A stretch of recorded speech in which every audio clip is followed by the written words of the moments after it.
ಶ್ರೀರಾಮ್ ಸಮರ್ಥ. ಪರಿಶಿಷ್ಟ 5. ಶ್ರೀ ಮಹಾರಾಜರು ಮೇಲಿಂದ ಮೇಲೆ ಹೇಳಿದ ಔಷಧಗಳು. ಮನುಷ್ಯನಿಗೆ ಆಗುವ ರೋಗ ಹಾಗೂ ಅವುಗಳ ಬಗ್ಗೆ ಇರುವ ಉಪಾಯ ಹಾಗೂ ಔಷಧಗಳ ವಿಷಯದಲ್ಲಿ ಶ್ರೀ ಮಹಾರಾಜರ ಅಭಿಪ್ರಾಯವೇನೆಂದರೆ, 1. ಪ್ರತಿಯೊಂದು ದೇಶದಲ್ಲಿ ಅಲ್ಲಿಯ ಮಣ್ಣು, ಹವೆ, ನೀರು ಹಾಗೂ ಇರುವ ಪದ್ಧತಿಗನುಸಾರವಾಗಿ ರೋಗಗಳಾಗುತ್ತವೆ. 2.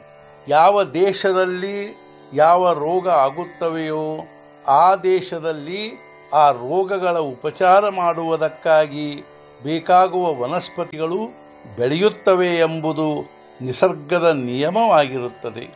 ರೋಗಗಳನ್ನು ಗುಣಪಡಿಸುವುದಕ್ಕಾಗಿ ವನಸ್ಪತಿಗಳ ಎಲೆ, ಹಣ್ಣು, ಹೂವು ಹಾಗೂ ಬೇರು ಇವೆಲ್ಲವುಗಳ ಉಪಯೋಗ ಮಾಡಲು ಬರುತ್ತದೆ. 3. ಔಷಧ ಹೇಗಿರಬೇಕು? ಔಷಧದಿಂದ ರೋಗ ಗುಣವಾಗಬೇಕು ಹಾಗೂ ಶರೀರದಲ್ಲಿ ಉಳಿದ ಯಾವುದೇ ಹಾನಿ ಆಗಬಾರದು. 4. ಒಂದೇ ಔಷಧವು ಒಂದಕ್ಕಿಂತಲೂ ಹೆಚ್ಚಿನ ರೋಗಗಳಿಗೆ ಉಪಯೋಗವಾಗುತ್ತದೆ.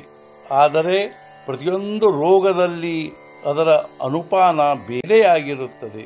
5. ರೋಗವು ಬೇಗನೆ ಗುಣವಾಗುವುದಕ್ಕಾಗಿ ಪಥ್ಯದ ಅತ್ಯಂತ ಅವಶ್ಯಕತೆ ಇರುತ್ತದೆ. ಪಥ್ಯದಲ್ಲಿ ತಿನ್ನುಣ್ಣುವುದರ ಮೇಲೆ ನಿಯಂತ್ರಣವಿರುತ್ತದೆ. 6.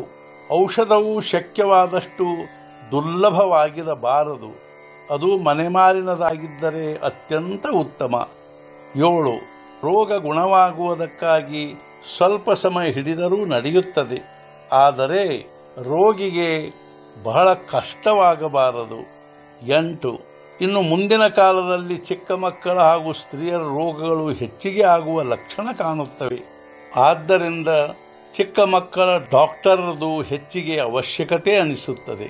ಸ್ತ್ರೀಯರು ಈ ವಿಷಯದಲ್ಲಿ ಹೆಚ್ಚಿಗೆ ಉತ್ತಮ ಕಾರ್ಯ ಮಾಡಬಲ್ಲರು. 9.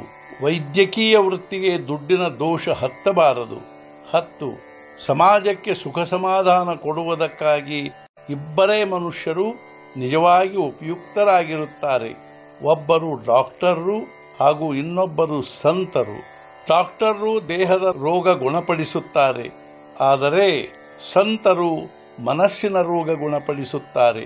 ಇಬ್ಬರಿಗೂ ಪ್ರಪಂಚದಲ್ಲಿ ಕಡಿಮೆ ಬೀಳುವುದಿಲ್ಲವೆಂಬ ಅನುಭವವಿರುತ್ತದೆ. 11. ರೋಗಗಳು ಪ್ರಾರಬ್ಧದಿಂದ ಬರುತ್ತವೆ. ರೋಗದಿಂದ ಮನುಷ್ಯನು ಸಾಯುವುದೇ ಇಲ್ಲ. ರೋಗವು ಮರಣಕ್ಕೆ ನಿಮಿತ್ತವಾಗುತ್ತದೆ. ಮರಣದ ವೇಳೆ, ಪ್ರಕಾರ ಹಾಗೂ ಪರಿಸ್ಥಿತಿಗಳು ಪ್ರಾರಬ್ಧದಿಂದ ನಿಶ್ಚಿತವಾಗಿರುತ್ತವೆ. ಸದ್ಗುರುನಾಥ ಮಹಾರಾಜ್ ಕಿ ಜೈ. ಜೈ ಜೈ ರಘುವೀರ ಸಮರ್ಥ.